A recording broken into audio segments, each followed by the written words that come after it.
جنگی جنون میں مبتلا اسرائیل کا فلسطین پر اپنی جارحیت میں مزید اضافے کا اعلان۔ اسرائیلی فوجی ترجمان کا پریس کانفرنس میں حملے تیز کرنے کا اندیا۔ کہا ہمیں جنگ کے اگلے مرحلے میں داخل ہونا ہے، ہم کسی کے بتائے ہوئے راستے پر نہیں چلیں گے، حماس پر دباؤ بڑھانے کے لیے حملوں کو تیز کریں گے۔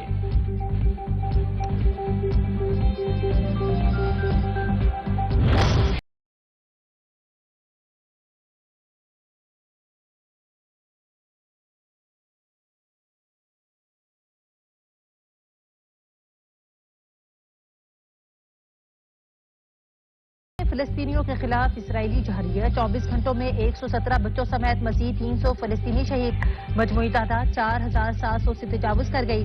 اسرائیلی بربریت سے 15,000 سے زائد زخمیوں میں 70% بچے اور خواتین شامل۔ اب تک حملوں میں 21 صحافی بھی شہید ہو چکے ہیں۔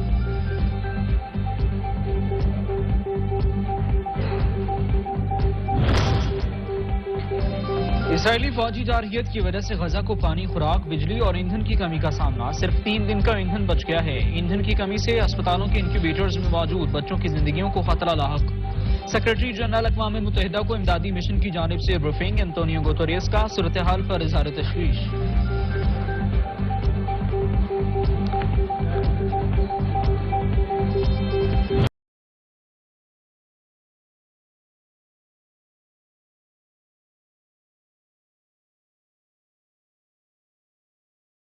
اسرائیل نے جنگی جرائم کو معمول بنا لیا۔ اسکول، مساجد اور اقوام متحدہ کے ریلیف مراکز پر مسلسل بمباری۔ جنین کے مہاجر کیمپ میں مسجد کو نشانہ بنایا گیا۔ فلسطینی اتھارٹی کے مطابق 7 اکتوبر سے اب تک 31 مساجد کو شہید کیا گیا۔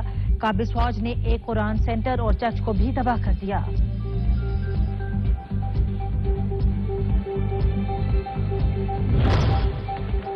نگراں وفاقی وزیر مذہبی امور انیق احمد کی مظلوم فلسطینیوں سے اظہار یکجہتی۔ عالمی برادری سے اسرائیلی مظالم بند کرانے کا مطالبہ۔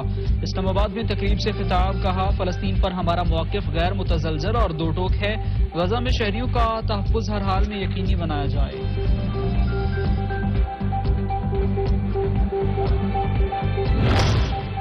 غزہ کے مسئلے پر عملی قدم اٹھانا ہوگا۔ امت مسلمہ کو تقسیم کیا جا رہا ہے۔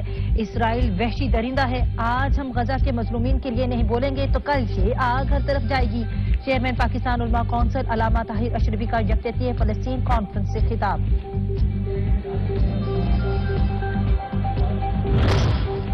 گورنر سندھ کامران خان ٹسوری کا مظلوم فلسطینیوں سے اظہار یکجہتی۔ اسرائیلی بربریت کے خلاف عالمی برادری سے نوٹس لینے کا مطالبہ۔ کراچی میں ریلی سے خطاب میں کہا اسرائیل جنگی جرائم کا مرتکب ہو رہا ہے۔ پناہ گزین کیمپس، چرچ اور اسپتالوں کو نشانہ بنانا اسرائیل کی سفاکیت کا ثبوت ہے۔ اقوام عالم کو نوٹس لینا چاہیے۔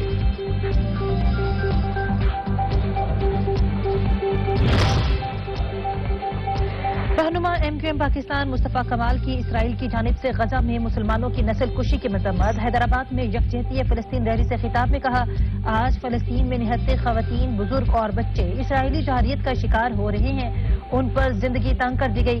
امت مسلمہ کو مظلوموں کی لبیک پر مدد کرنی چاہیے۔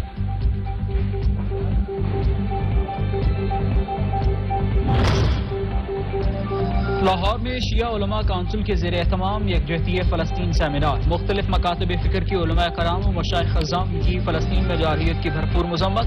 کہا اسلامی ممالک کے حکمران اپنے عوام کے جذبات کی ترجمانی کریں، فلسطین کے حق میں آواز اٹھائیں۔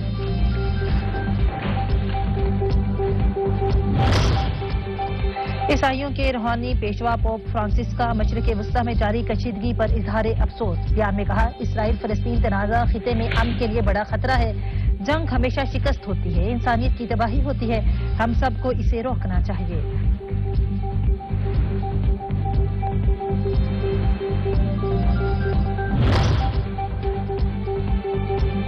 مظلوموں سے اظہار یکجہتی۔ امریکہ، برطانیہ، Switzerland, Spain, Iran, Lebanon, Mauritania سمیت مختلف ممالک میں ریلیاں۔ شرکاء کا اسرائیل سے دہشت گردی بند کرنے کا مطالبہ۔ امریکہ حماس کی قید سے جرقمالیوں کی رہائی کے لیے سرگرم۔ اسرائیل کو غزہ پر زمینی کارروائی سے روک دیا۔ امریکی وزیر خارجہ نے 10 امریکی شہریوں کے لاپتہ ہونے کی تصدیق کر دی۔ اسرائیلی حکام نے 222 صہیونی حماس کی تحویل میں ہونے کی تصدیق کر دی۔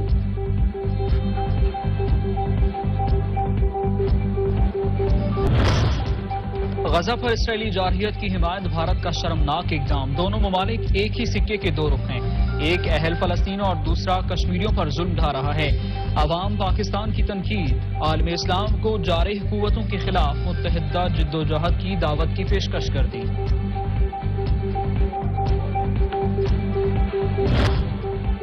پاکستان تحریک انصاف پارلیمنٹرین کا بنو میں شمولیتی جلسہ. پارٹی چیئرمین پرویز خٹک اور محمود خان نے سیاسی حریفوں کو آڑے ہاتھوں لیا. کہا ایسی سیاست کا کیا فائدہ جس میں عوام کی خدمت نہ ہو. ملک کو بحرانوں سے نکال کر ترقی کی راہ پر گامزن کرنے کے لیے صالح اور ایماندار قیادت ناگزیر ہے.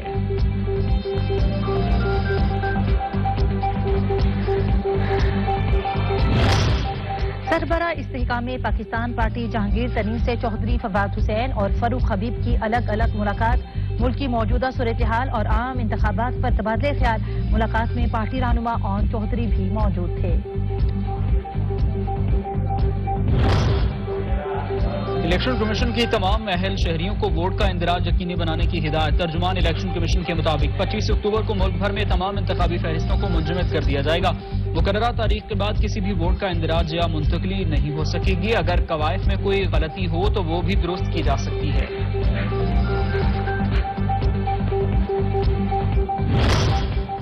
غیر قانونی تارکین وطن کے انخلا کمیشن ڈیڈ لائن کے خاتمے میں صرف 9 روز کا وقت باقی. 31 اکتوبر کے بعد گرفتاری اور ملک بدری عمل میں لائی جائے گی. مزید 3300 تارکین وطن واپس چلے گئے. تعداد 59,561 ہو گئی.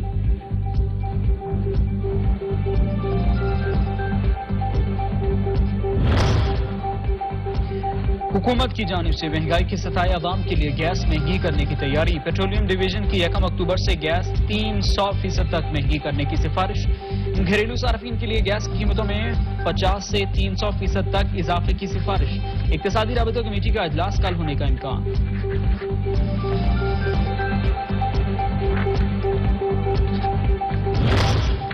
بجلی کی چوری قومی خزانے کے لیے مہلک. بلوچستان کو 132 ارب مالیت کی فراہم کردہ بجلی میں سے 97 ارب خسارے کی نظر.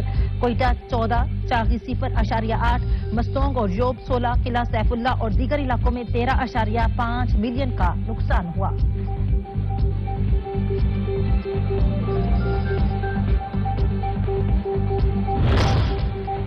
پی آئی اے کا مالی بحران برقرار. عدم ادائیگی کے باعث پی ایس او سے ایندھن کی فراہمی میں کمی کر دی. فلائٹ آپریشن جاری رکھنا مشکل. کراچی, لاہور, اسلام آباد, فیصل آباد, گوادر سمیت مختلف ہوائی اڈوں پر 25 سے زائد پروازیں منسوخ کرنا پڑ گئیں.